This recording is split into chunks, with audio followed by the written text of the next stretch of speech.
Hey, I'm Scott. And I'm Rusty. And we're the hosts of Libel the Bible. Before the show gets started, we wanted to let you know about our new Patreon page. As the show grows, we're always thinking of ways to make it better. One way we can improve the show is getting proper recording equipment, which gets expensive. We're currently offering 2 tiers on our Patreon, one of which is simply a donation level thank you. And the other one gets you exclusive behind-the-scenes content, as well as weekly post-show wrap-up conversations.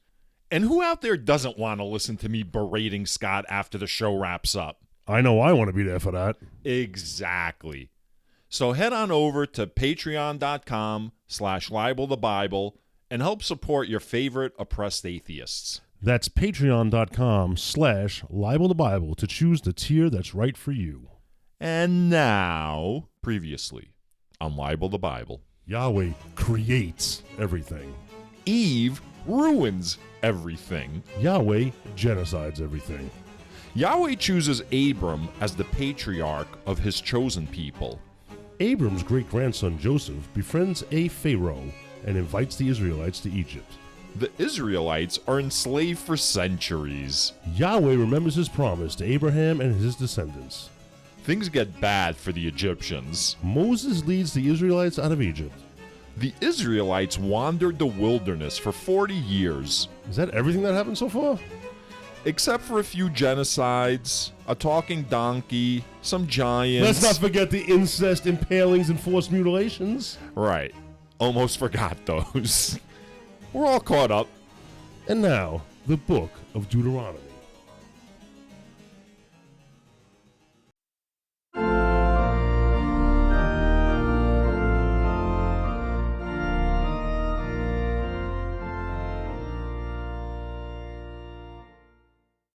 Hey everybody, I'm Scott. And I'm Rusty.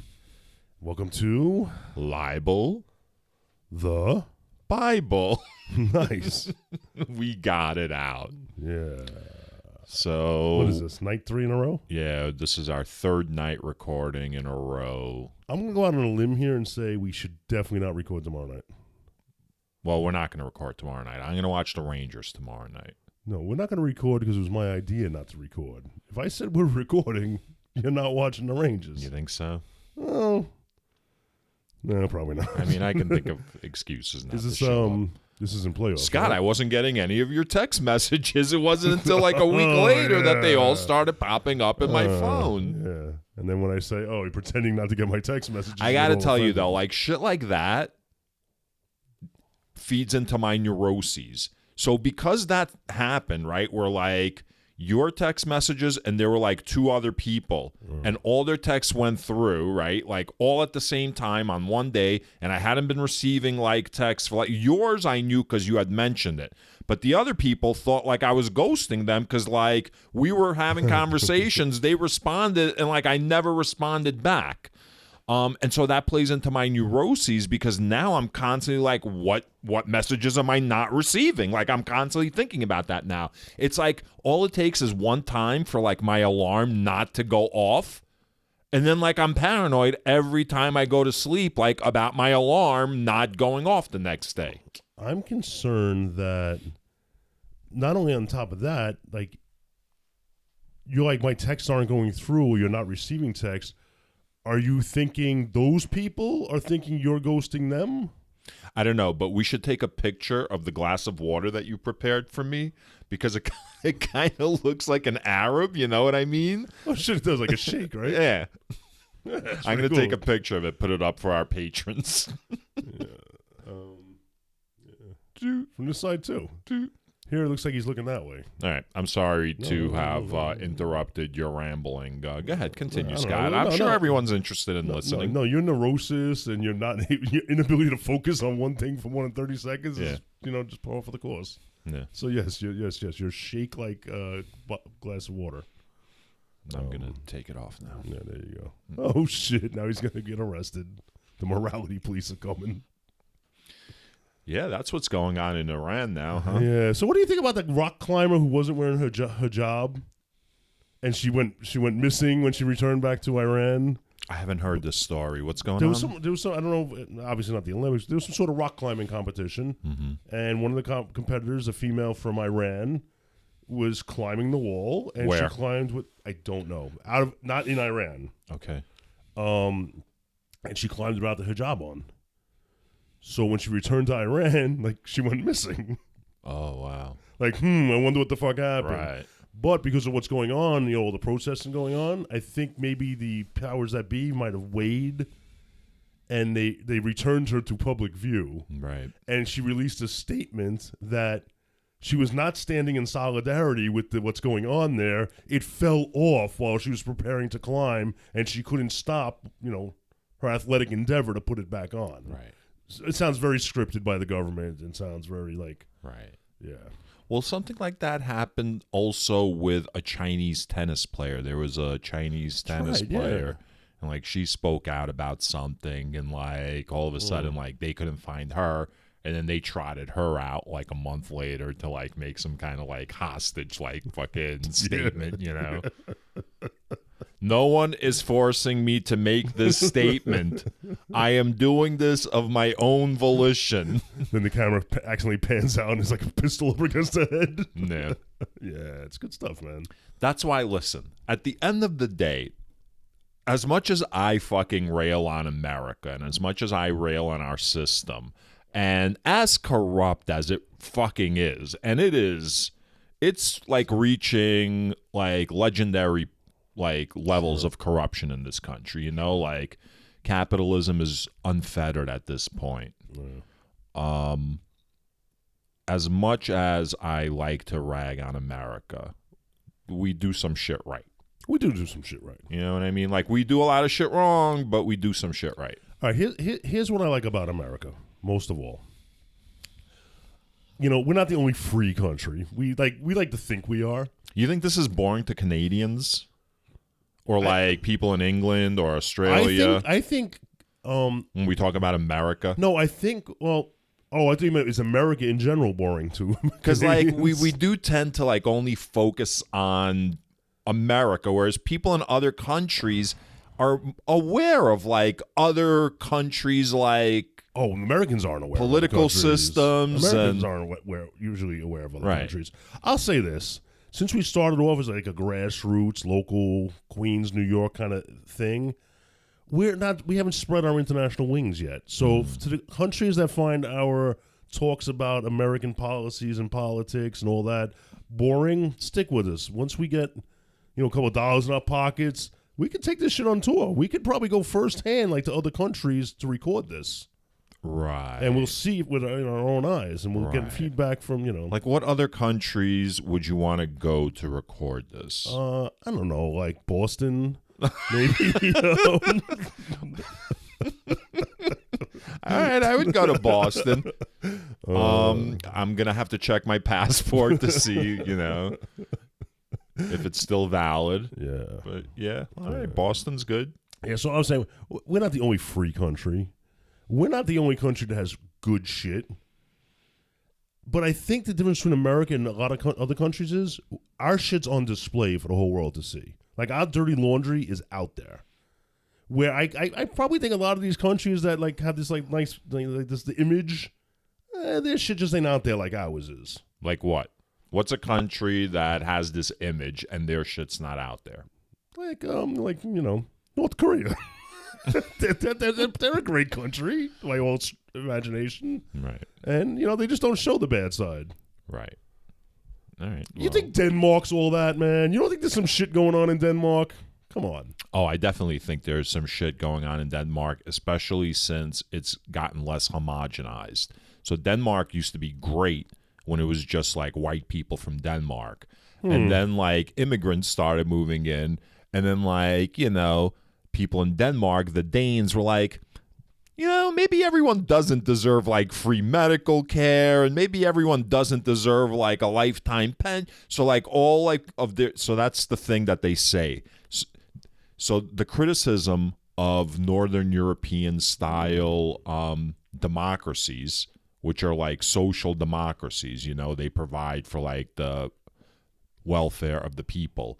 They say it's because you could do it in a homogenized society. There's no resentment.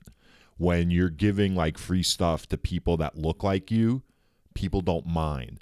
But as soon as you introduce like another group into the situation, then like resentment starts like building up. How come like this group is getting like these things? Okay. You know what I mean? So there have been like studies done on this. So in America, we are an extremely diverse society.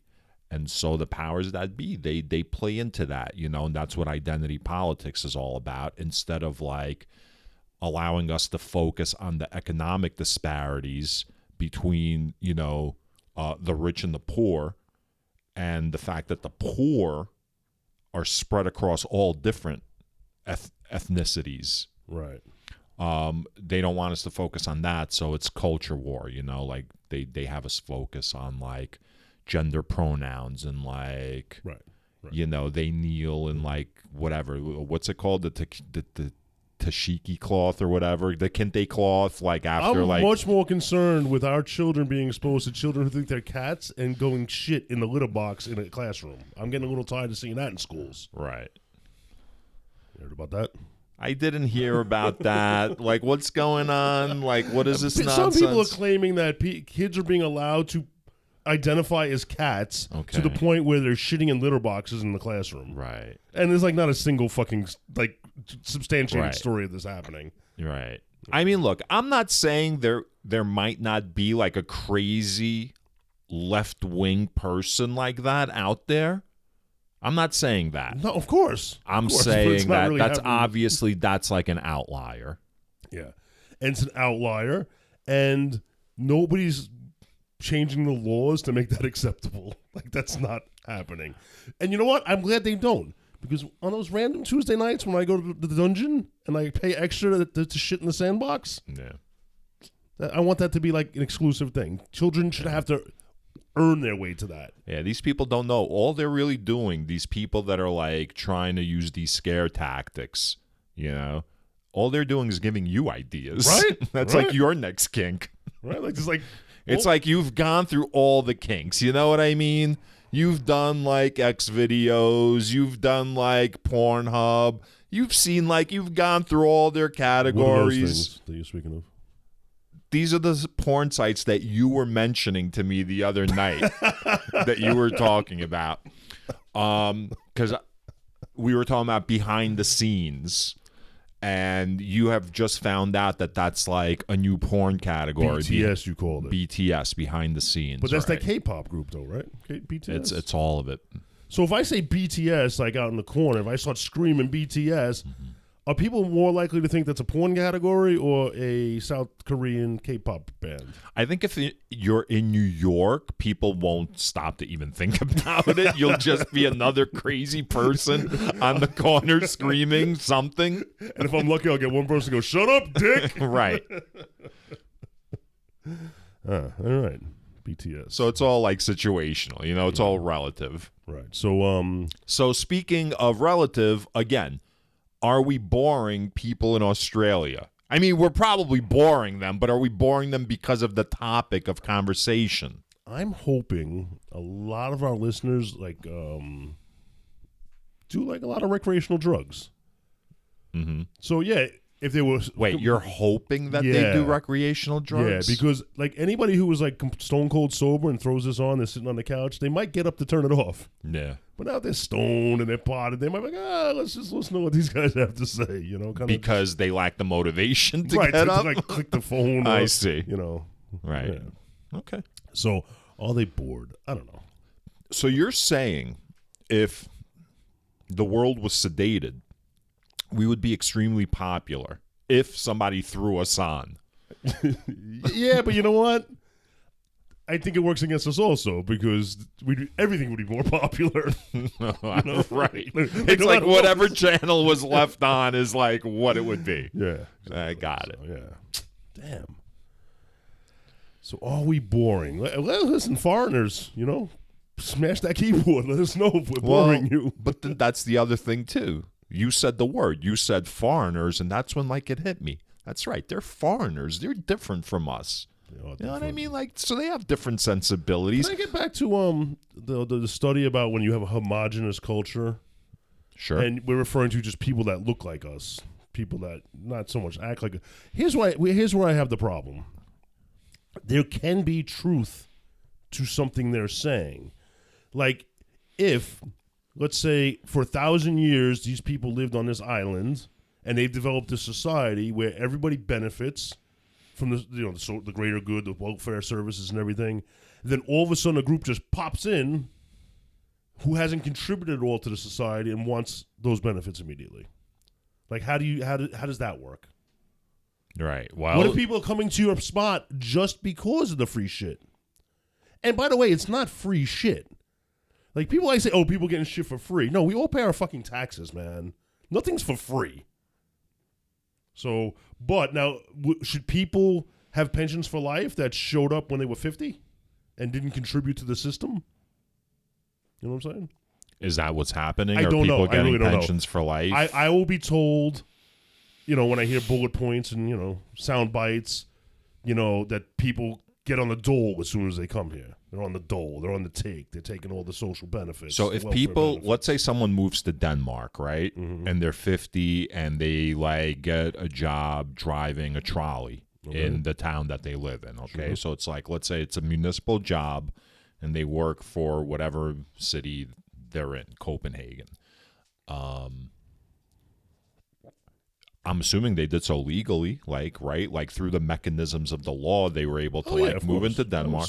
So if the mechanisms of the law allow for this, and then the collective bargaining between the union and the city of Copenhagen allows for someone who is 50. So what all of these things that you're asking for have all been already established. I'm sorry, because they live in a democracy. When you said pension for life, I wasn't thinking along the lines of you're thinking of government aid. Government aid for life. Government aid. There's right.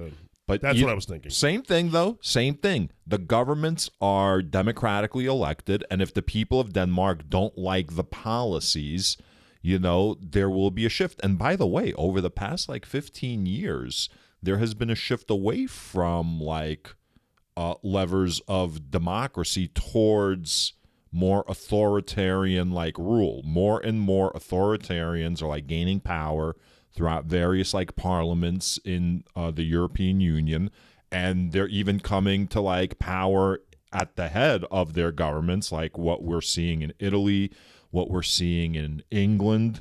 So these countries can start to see the rise of the oligarchy. Rich are going to get richer.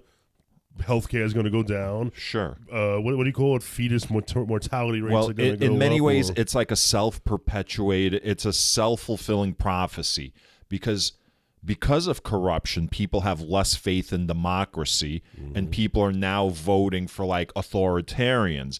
But these authoritarians are really slaves to corporations, you know what I mean? And they do what corporations tell them to do.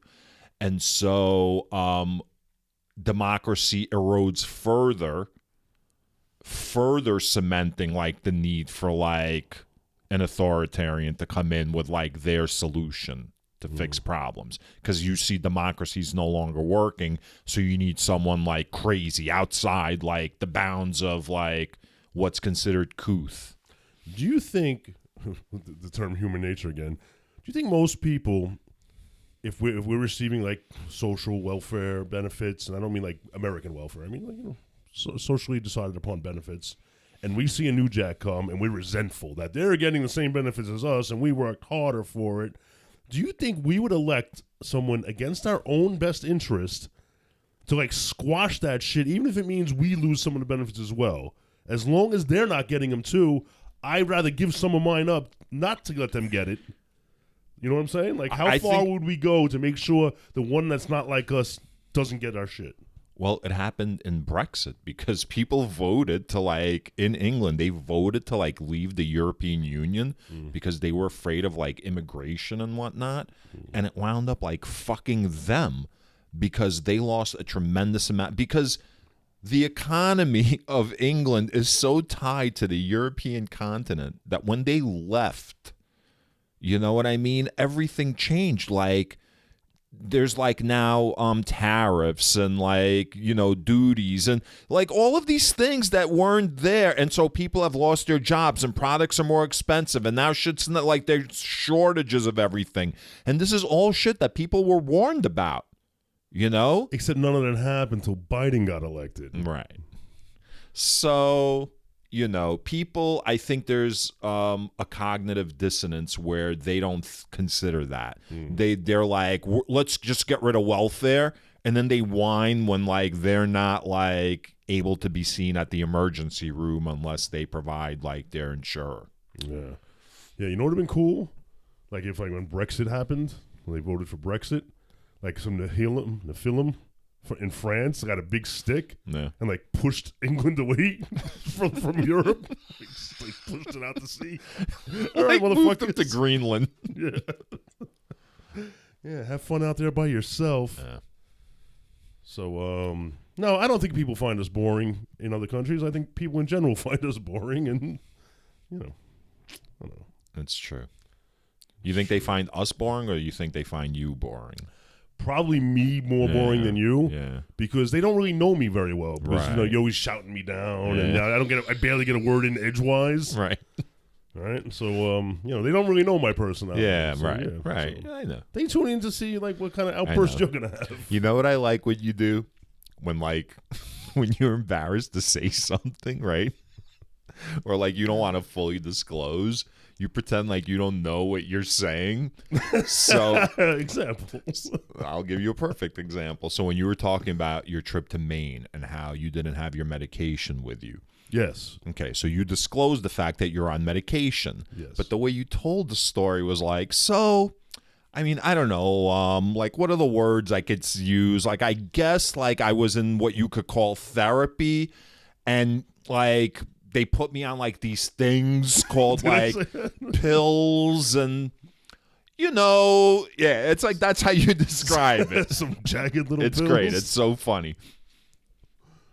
Yeah, you act like, you know, like, oh yeah, I just read up on this right before I explained it just now. Didn't even realize it was happening. Yeah. Well, that's what Barry Bonds said. He was on steroids. He thought he was taking flaxseed oil. Yeah, whatever. Yeah. It probably has the same like viscosity to it. You think so? Probably. Like, yeah, it's like I don't know. I don't know. What it was probably one of those like don't ask, don't Do I tell look like I take situations. You're laughing so hard about You look like you take the opposite of steroids. You're yeah. like, what can I take that's gonna get me all like totally like fat and like slow and lazy and like not wanting to do anything. All right. Yeah. All right. Thanks.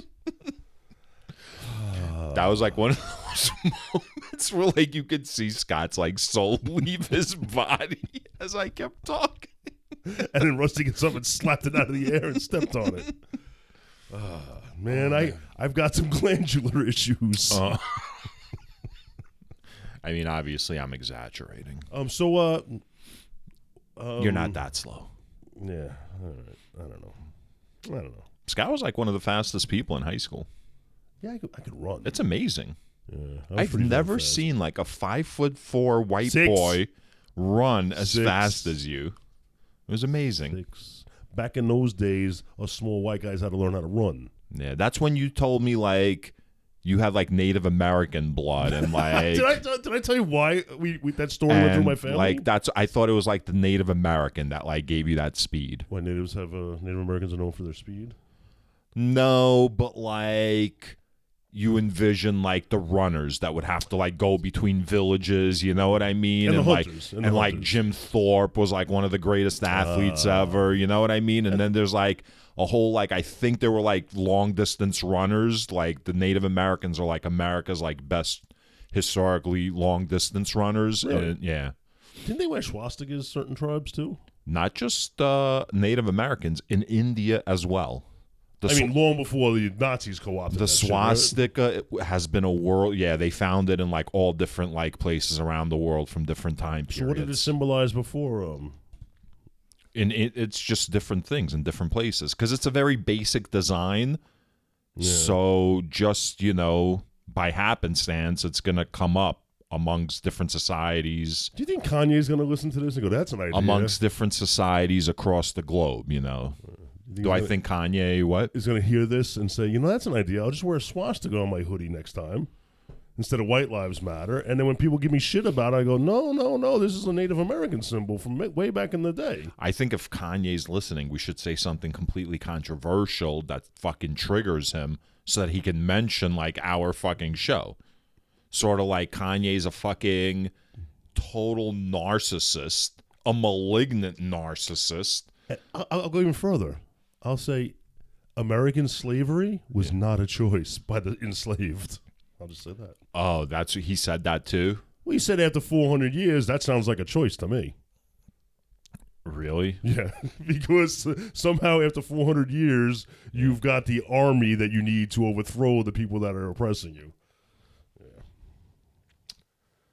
It's nonsense. Yeah. Kanye. Good job, Kanye. I just saw a commercial for Kim Kardashian's undergarments. Yeah. And she looks, I mean, she's a shapely girl. And okay. She's just, and I couldn't get over the fact thinking that, like she was married to Kanye.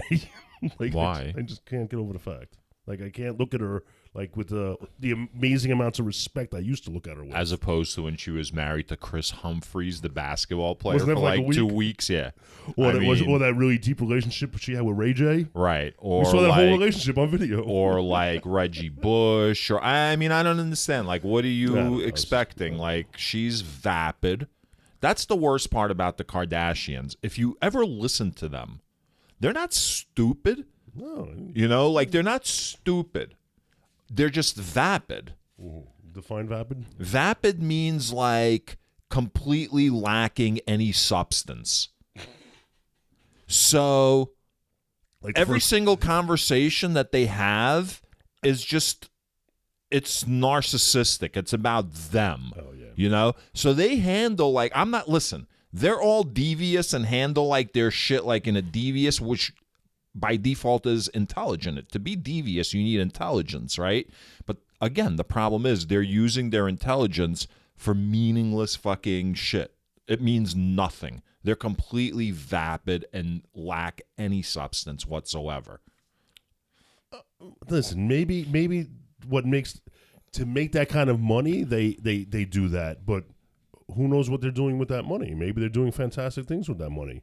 And they're selling everything to us idiots, us all-consuming public. And they have to... What? You think Albert Einstein could sell a fucking anything to us? Everybody be like, look at this smart guy. Fuck him. Only stupid people sell shit. So look, Scott, I'm not going to spend this podcast debating with you like the merits of the Kardashians. My point of view is that they're like a very good encapsulation of what's wrong with American society, and your point of view apparently is that they are to be revered for their fucking charitable works that we don't hear about. I didn't say that they should be revered for the things. I said we don't know what they're doing with Fair that. Enough. With the Fair enough. money. So we'll let the audience decide where they fall with the Kardashians. yes. Put a poll up.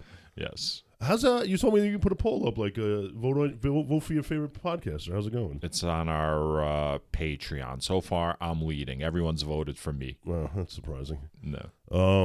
Can anybody see it, or you have to be a paying member to see the poll? No, that's a poll that's available to everyone. So if you're listening right now, you can go to our Patreon.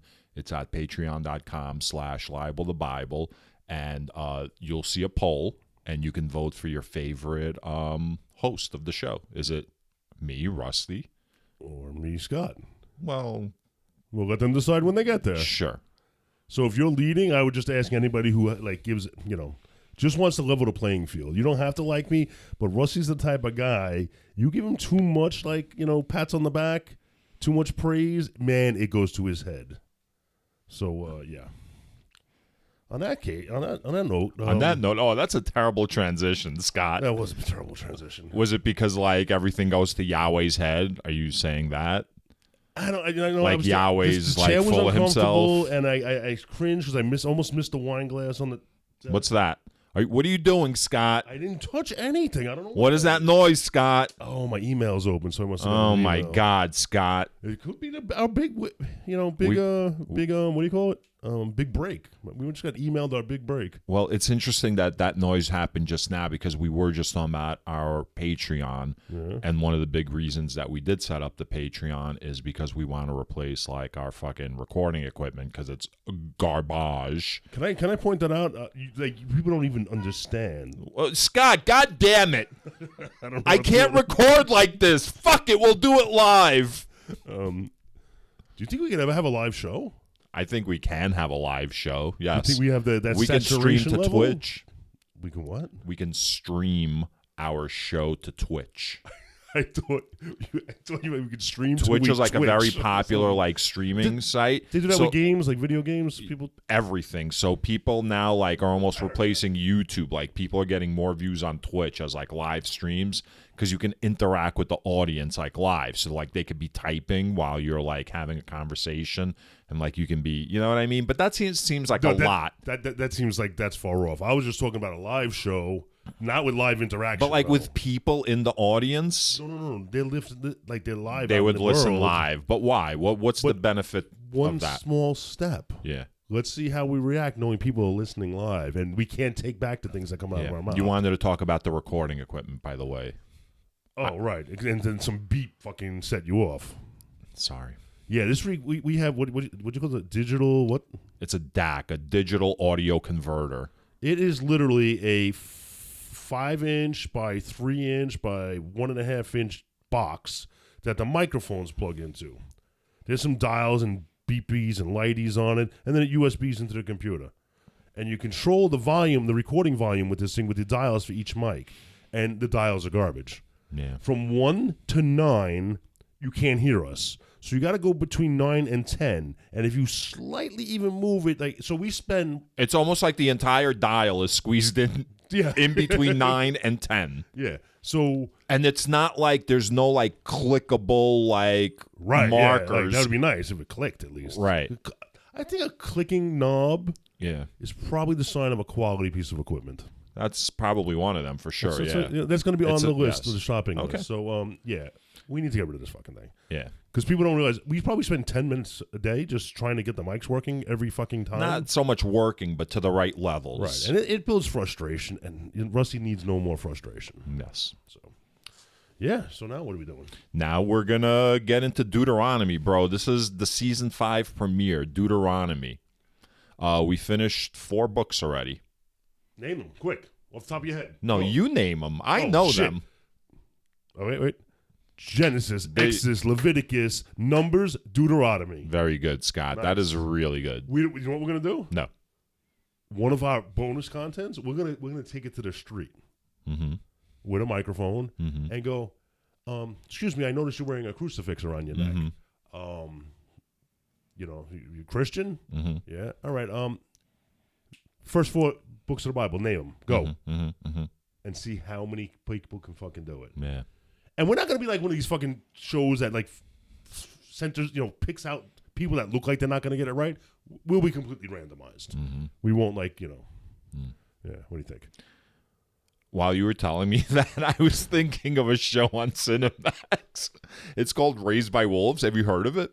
No. So I have HBO Max, and I keep seeing the show popping up. It's called Raised by Wolves. So it's a series set in the future after the Earth has suffered like a fucking horrific like apocalypse set off by like religion. Nice. And the show is set on Kepler 22b. I know Kepler 22b. Okay. It was the first exoplanet I think we discovered. And it's confirmed. It's 2 androids raising human children on that planet with specific instructions to raise them atheists. And then religious people from Earth land on the planet. So now you've got like these 2 factions living side by side on the planet. So that's the premise for this show. This is a series? It's a series, on now? It's called Raised by Wolves. I think there's 2 seasons out. I don't get Cinemax. Yeah. Well, it's on HBO Max. Oh, I get that. So if that's on that. Cinemax and HBO are like the same company now? Yes. Oh. Do they still have Skinemax? I don't know. That's not the that point. you don't know? Yeah, now I'm doing quality control now. Now, like, it's one thing to go off on a tangent, but when you go off on a tangent of a tangent, then, like, you're fucking getting off the rails. Rusty, the tangent. So you got to either, when you're off on a tangent, you either got to bring it back or maintain on that tangent. You can't be adding, like, fucking tangents, man. Yeah. All right. I've got very strict rules, Scott. Can we add, like, one tangent or two tangents or no tangents? Deuteronomy 1, events at Horeb recalled. Okay. This is where Jewish guilt, like, comes from. Because so the Israelites have been wandering in the desert for 40 years. All right, but here's the best part of this. So Moses is about to, like, tell the Israelites, after 40 years of being in the desert, all the shit. He's like, this is his I told you so, like, fucking speech. Like, this is like what fucking we told you, me and Yahweh. And then, like, this is how you chose to, like, go about your business after we told you, you know. And now, look, I told you so.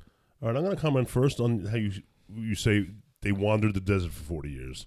That's something I've heard my whole life. They were either lost in the desert or they wandered the desert. I want to put an end to that shit right here. Mm-hmm. When someone says that these people wandered the desert for 40 years, I want you to step into their face and go, wandered the desert for 40 years? Or this God you believed in completely manipulated and steered you away from the promised land? You didn't just wander aimlessly. You weren't lost. You were purposely kept in the desert. Yes. Just get your facts straight. Yes. So what would be the word that we would use instead of wander? Like, what's a better? You were manipulated in the desert for 40 years. Manipulated. Something. Say you something. were held hostage in the desert for 40 years. You were punked for 40 years. Right. Yeah. Gathering fucking resources for the spaceship. Okay. Yeah. Wandering. Wandering is almost like something you do when you want to go find yourself, man. You reach that point in your life where you're just going to walk the earth. But here's the thing that I don't understand. This is like the end of their journey. Like, Deuteronomy, from what I understand, is basically going to be Moses speaking to the Israelites, and then, like, right before they enter, like, the promised land. This is like his, like, pep speech to them, all right? So that's what Deuteronomy is. But the problem is, the people that are going to enter, those are the good, like, Israelites. Those are the ones that got allowed in. So why is, like, Moses giving them the speech like they're the shit? I think he's doing that because they know they got screwed. Mm-hmm. And now he's telling a narrative where the struggle was hard. We were tough. Don't forget where you came from. Don't forget the people have fallen to get you where you are today. Okay. I mean, I don't know if that's what he was thinking. Right. But can I comment on this? Sure. When he was telling this story, I thought of C-3PO telling the Ewoks the story of the rebellion. Right. Right. And they're like, oh. Yeah, oh. Right. Except that would have made sense because, like, it was in a small hut so everyone can hear. How does like 900,000 people, like, if you're in the back, like, I've been to concerts. We talked about this, and if you're, like, in the back, you can't hear shit. Yeah. Like Symphony in the Park, for example. Like when the New York Philharmonic, like, plays in, like, the park. Speakers, if you're, like, all the way in the back, you can't hear shit. Yeah. There's no speakers here. Yeah, I don't know. Is he telling the entire congregation this? Maybe he is just dictating this to somebody and they're writing it down. I got to remind the audience. I don't think any of this is happening. So when I talk about, like, Moses giving this speech, right, like, there's the reality, and the reality is it didn't happen, and then there's, like, the artistic reality. So for, like, purposes of this podcast, like, I have to talk about it like it really happened. You have to, otherwise this is just like a book report podcast. But people believe this. People, like, believe this happened. Like I said, I believe elements of this probably did happen. Just obviously not described in the ways So, they described them. I'm going to Deuteronomy 1, verse 3. In the 40th year, on the first day of the 11th month, okay, Moses spoke to the Israelites just as the Lord had commanded him to speak to them.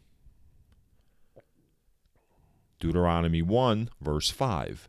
Beyond the Jordan, in the land of Moab, Moses undertook to expound this law as follows. Now, I found that significant because it's beyond the Jordan now. So they've crossed the Jordan.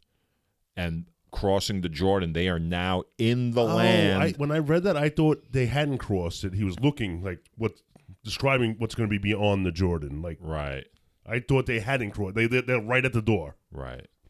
That's what I thought. Yeah, no, he's like, it looks like he's beyond the Jordan. So it's giving you the setting. Beyond the Jordan, in the land of Moab, Moses undertook to expound this law as follows. So they've crossed the Jordan. Right. It's like they've crossed the Rubicon. Right. Deuteronomy 1, verse 7. Resume your journey and go into the hill country of the Amorites, as well as into the neighboring regions, the Arabah. This is the first mention of maybe Arabs, the Arabah. Oh, okay. Arabah. The hill country, the Cephala, the Negeb, and the seacoast, the land of the Canaanites and the Lebanon, as far as the great river, the river Euphrates. See, I have set the land before you. Go in and take possession of the land that I swore to your ancestors, to Abraham, to Isaac, and to Jacob, to give to them and to their descendants after them. So he is now saying, here is the land before you. This is the land that was promised. Go and take it. Yeah. Right. And take it in a respectful... Which is easier, said than done. Yeah. And by all means, take it in a respectful manner. Be kind to the people you're about to overthrow. Right. Take care of their women and children. Do the right thing, man. Right. You're here. We got it. You got the ark in front of you. You got the big Yahweh. Right. You got the big swinging dick in front of you. Right. So, there's no need to be stupid about it. Right. Yeah. Right? That's what they do. Right? They but peacefully take here's over. the problem. That would have been great. Everything he said would have been great if he just stopped right there. But he couldn't help himself. What'd he do? He just had to go on. He had to start rambling on about whatever. I don't know. So then that leads into the appointment of tribal leaders, right?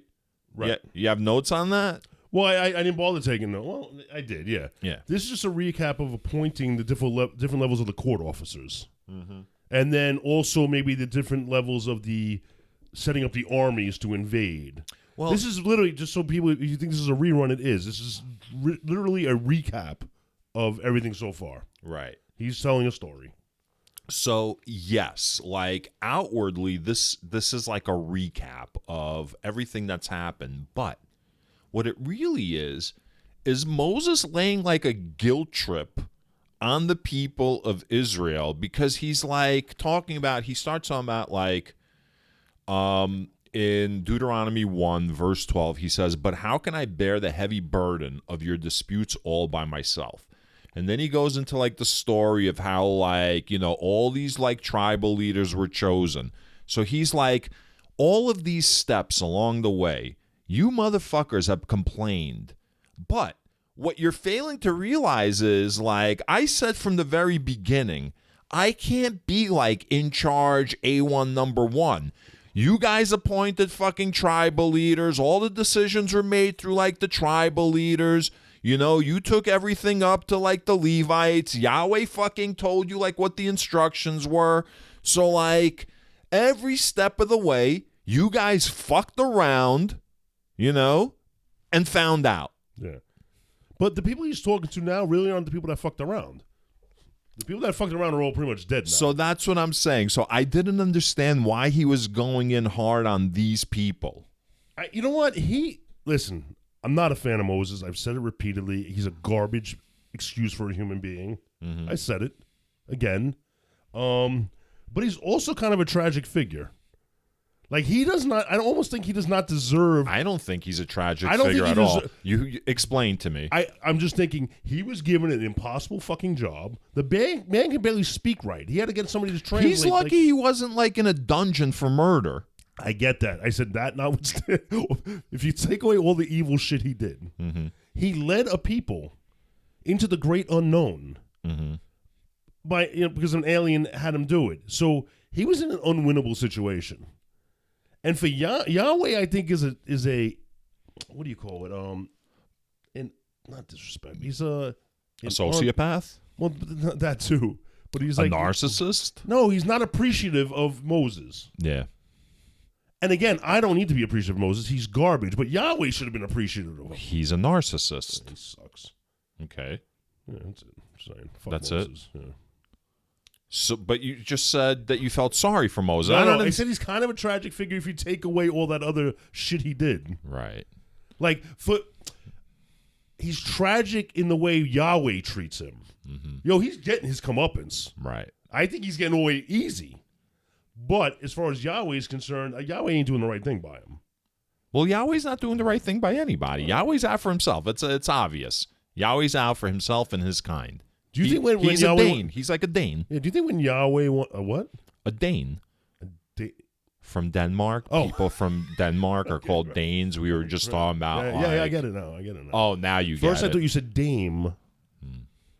And then I thought you said Dane. I thought Great Danes for some reason. Right. For some reason. Yeah, for some reason. So, because your brain works like that. Yeah, whatever, not man. Now for, I don't know what the fuck. Not for some reason. See, so I was starting to talk, and you like purposely derailed me so you could start talking. Go ahead now. That sounds like a man who didn't read Deuteronomy. I don't know. So, yeah. So, basically, like this whole diatribe that Moses is on, he's basically recapping sort of like Leviticus and Numbers. Like, he's talking about like all the shit that happened in Leviticus and Numbers. Like, we move from place to place.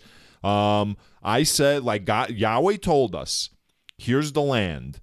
You guys appointed like scouts to go on ahead. Like, you checked out the land. Like, you liked what you saw. But then, like, you guys, like, were hesitant. And then, like, God fucking told you to go fuck yourselves. And now you're not going to get into the promised land. Right? They actually told Moses. Well, Moses said to them, you said to me, the plan you have proposed is a good one.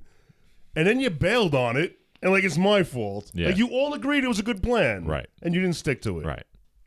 So this called is an audible, right? Like in the middle of the so day. again. So they reached like they enter the promised land. They've crossed the Jordan, and Moses is like, "All right, here's the land before you that has been promised.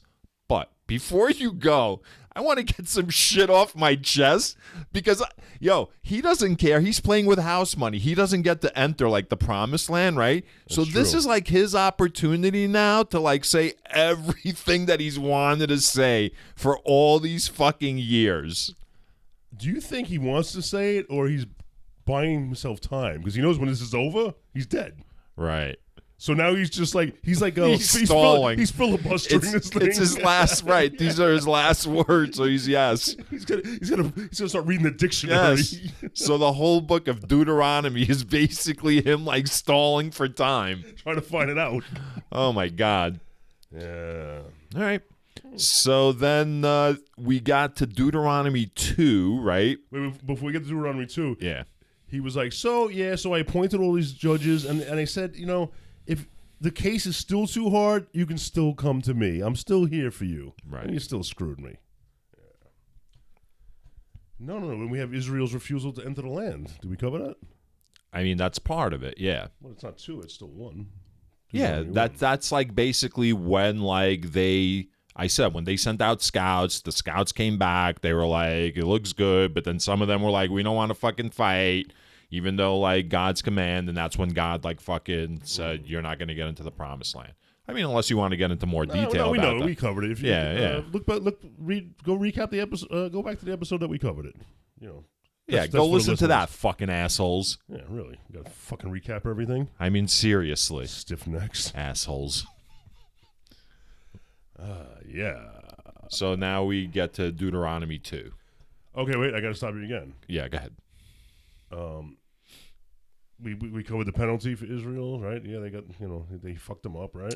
Yeah, why don't you think out loud about all the things that we've already covered, right, yeah, Scott? I'm sure the audience wants to hear that. But now we get to the desert years. Mm-hmm. This was really weird because this is how Deuteronomy 1:46 ends. The desert years. After you had stayed at Kadesh as many days as you did, comma, end of chapter. It's true. And then it goes to Deuteronomy 2. And it picks up in mid-sentence. Like, who edited this? I don't know. That's funny, though. You're right. You know, it's like when you have like a Word document up. Yeah. And like you don't want the new paragraph to start on the last line of the page, so you push it down, and then somehow you did an edit, you don't realize, and you go to like submit it, and that fucking sentence is backed up there. Maybe that's what happened. Maybe this was supposed to be part of Deuteronomy 2. Maybe. You want to talk about Deuteronomy 2? I got to be honest, man. I read Deuteronomy 2, and I don't remember any of it. Like, I'm sure, like, if you start talking about it, I'm going to, like, remember it. But I don't remember. It's basically, like, them, like, walking from this place to that place, right? He describes the ridiculous route they took over the last 40 years. Yes. So this is, okay. I'm starting to understand, Scott, why the Bible and the instructions given by Yahweh are so very fucking detailed and specific. Okay. When you make up a lie, make the lie so fucking extraordinary and wild that people have no choice but to believe it because it's like so crazy. So it's like when they're writing the Bible, like all this is made up. They don't know. There's no evidence of Moses and the Israelites wandering. There's no artifacts. What? You get a little tired of you saying that, man. Your opinion. You're getting tired of me saying that there's no actual artifacts or records. That's fine. See what you did there? You started with it's all made up, and then you're bringing the lack of evidence to back up your point that it's all made up. The words that we are reading in Deuteronomy 2 are all made up because there is no anything to suggest that this is the route that was taken by the Israelites, right? So, therefore, in order to cover up their lack of knowledge, they create all these details. So they're like, they get over-detailed, over-specific. They stopped at this place, and then they prayed at this fucking table, and then they went over here, and then 10 of them snuck off there. It's like, it's all made up shit, man. So I see. I had thought that they had all these details and stuff. I don't know what I thought. Who's they? I don't know. Do you think they went back and forth to all these spots to cover up the truth? They were constantly hiding the evidence of what really happened? What really happened? Who knows? That's a book probably onto itself, like what really happened. Yeah. So he's basically describing in this section like all of the different places that they've been to. Yeah. Then it goes on to the defeat of King Sihon or Sihon. Yes? Yeah, but I think you think? I think before he gets there they mention the giants again. The Nephilim? No, there was another name. The Enum. The Enum? Those are giants? Numerous people. They weren't quite giants, but they weren't quite small people either. Oh, that's right. Those are the people that as tall as the Anakim. Yes, I remember that. That was when one of the scouts came back, remember? And he was like quivering and like he was like, yo, man, I don't want to. Yeah. You guys hit that one. I'll hit this one. Yeah. And that's what angered Yahweh. And that was like when Yahweh was like, fucking, fuck them. This generation doesn't get to fucking go to the promised land. Because they don't want to fight he orcs made he made that one snap decision, yes. Yo, you remember those Egyptians we had no problem with? Well, these people are 4 times the size. Nah, it's crazy. Yeah. Yeah. And then the defeat of King Sihon. Do you remember anything about that? No. So, Deuteronomy 2, verse 26. So I sent messengers from the wilderness of Kedemeth to King Sihon of Heshbon with the following terms of peace. If you let me pass through your land, I will travel only through the road. I will turn aside neither to the right nor to the left. And so basically, again, he is like recapping their journey. Yeah. That's what he's doing. That gets us to Deuteronomy 3. Oh, no. There's a couple places. Oh, now you want to talk. Okay. Go ahead. I always want to talk. Yeah, when I'm ready to move on. Go ahead. Actually, no, move on. It's in Deuteronomy. Oh, I'm sorry. Okay. My notes are all upset. Yeah, we're going to have to edit out, like, at least, like... shit. At least, I don't know. You know who gets edited content? Patreons. Patrons. I'm going to have to edit out almost everything that you've said during this episode. You're going to be busy. The defeat of King Og. When we headed up the road to Bashan, King Og of Bashan came out against us. He and all his people for battle at Edrei. Why are you laughing? Because King Og with that name had it coming. Yeah. I used to read this comic when I was a kid called Gru. You ever hear of Gru? When were you a kid called Gru? I said I used to read a comic when I was a kid. Named Gru. When you were a kid named Gru, you read a comic. Use your commas better, man. Gru was written and drawn by Sergio Aragonés. And Sergio Aragonés was a cartoonist who used to do doodles on the edges of Mad Magazine. So if you ever used to look at, like, I remember those doodles. Those little black and white like doodles. Yeah. So he had a comic called Gru, and Gru was a parody of Conan the Barbarian. And he was like this just idiot fucking barbarian who used to wander the countryside. He was shaped like a juju fruit, and like he was hairy. No.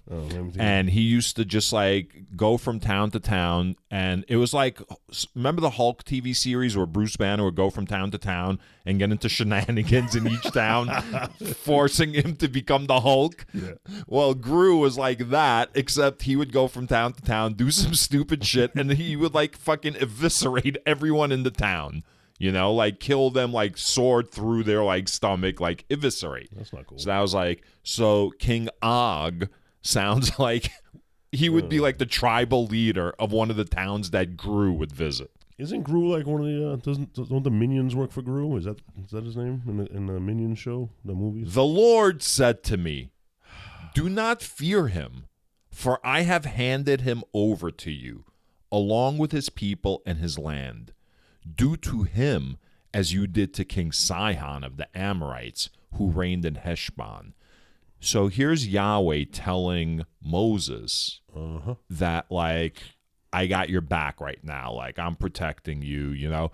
And I get the sense that that's, like, the argument. The argument made is Yahweh promised this land to the Israelites, but now he's forcing them to fight for it. But in reality, he's, like, casting some kind of, like, magic spell that's, like, ensuring that they win. You know what's funny? Yahweh's in a no-lose situation. If they lose, they lose, right? He just moves on. Yeah. If they win, he goes, see? He's a big hero. So then, like, it goes on and explains how... Go ahead. You're going to talk about how they overthrew King Og, right? We struck him down until not a single survivor was left. Yes. Huh. It would suck if like genocide, came full circle. Well, in fairness, I think they're just talking about the army, because then they go on to say, at that time, we captured all his towns. There was no citadel that we did not take from them. 60 towns, the whole region of Argob, the kingdom of Og in Bashan. All these were fortress towns with high walls, double gates, and bars, besides a great many villages.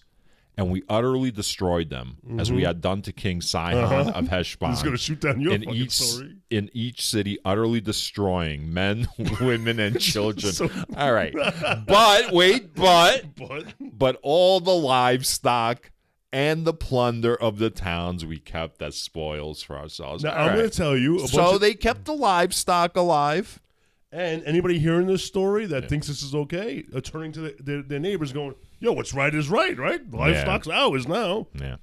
So how did you not realize, like, when you read, like, when you said, well, no, the army, like, did you forget they killed everybody? Yeah. Yeah. I don't Which know. is what? Which Am I that desensitized to things that are occurring in the Bible that I'm just like totally at this point ignoring the fact that they genocided everyone? No, it's okay because this is a recap. It's not a new genocide. We already covered this. But it's Is good that what? Yeah. So I am desensitized. It's not a new genocide, so you're not mourning new people that are dead. All right, if you say So, so. and they're saying we did it just like we did to King Sihon. So they did it before too. So this Fucking is the second, Sihon, word. This is the second time they fucking did Yeah. this. I mean, look.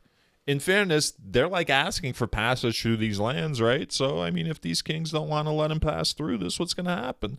We're just going to kill everybody. Yeah, all right, because that seems like a proportional response. Yeah. No, you got to go around. All right, we're killing your children. Yeah, so then he goes on, and they go to the next town, and they do the same thing to the next town, and then they go to the next town, and they do the same thing to the next town, and they kill a lot of towns, man. Yeah. Well, that's basically like he's recapping the 40-year journey, right? So in the 40-year journey, they had to take out a whole bunch of towns, which, again, leads me to my question. It seems like they have a lot of livestock. Why did they rely on Yahweh for food so badly? Like water, I understand. Well, I don't remember when they were eating nothing but manna. Did they have livestock at the time with them? I thought they left Egypt with livestock. Yeah, but weren't we talking about them being like not eating animals? They were work animals. I don't know. I don't remember. All right. So in any event, it sounds like they, I'm going to say this. I'm going to go on a limb right here. I don't know. Eating manna for 40 years sounds like a choice. You think? Yeah. All right. So that gets us to where? Deuteronomy 3, there's a section titled Moses Views Canaan from Pisgah.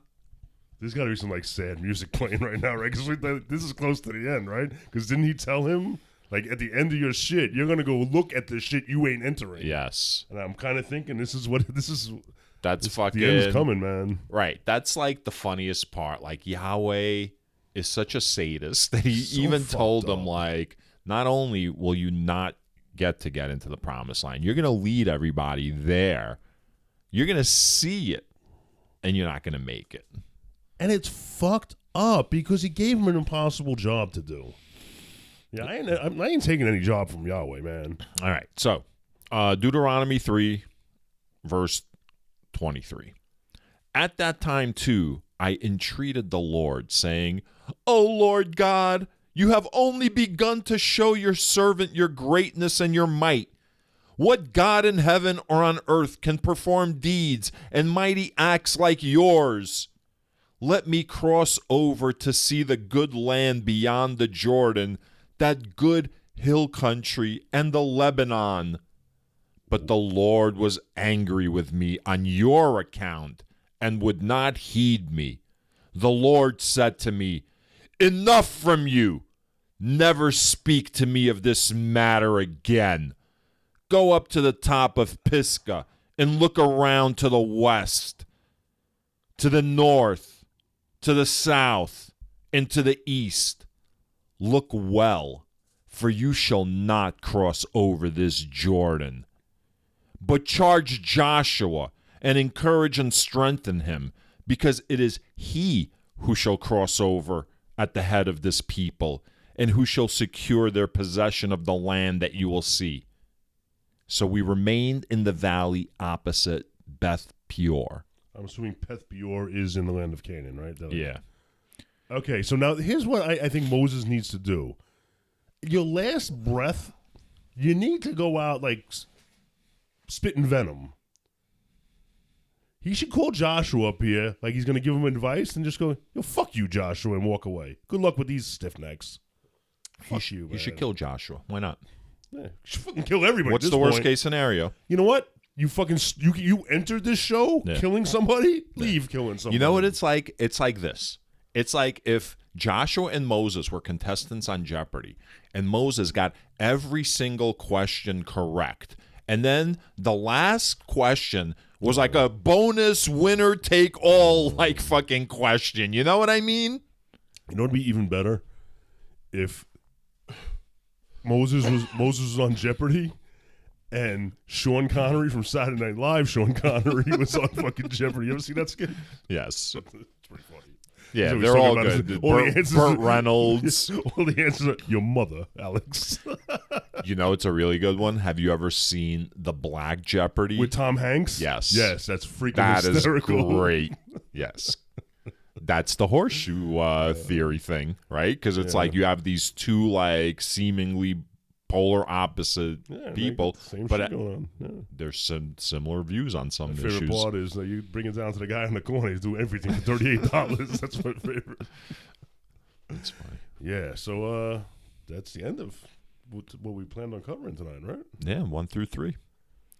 So is Deuteronomy, like, without like giving away too much, is this whole thing just Moses recapping? it seems like it's Moses' speech to. So is this like one of them like clip shows like they have like when they ran out of like we did when I had the coronavirus, so I put together like a highlight reel just as a space fill. So this is like a money saving endeavor. I think this probably fleshes out like Moses' character. So like when theologians and historians talk about Moses and they use like they create parables and like stories, you know what I mean? Like that maybe during sermons, like this fleshes out the whole Moses character and adds to like what he says.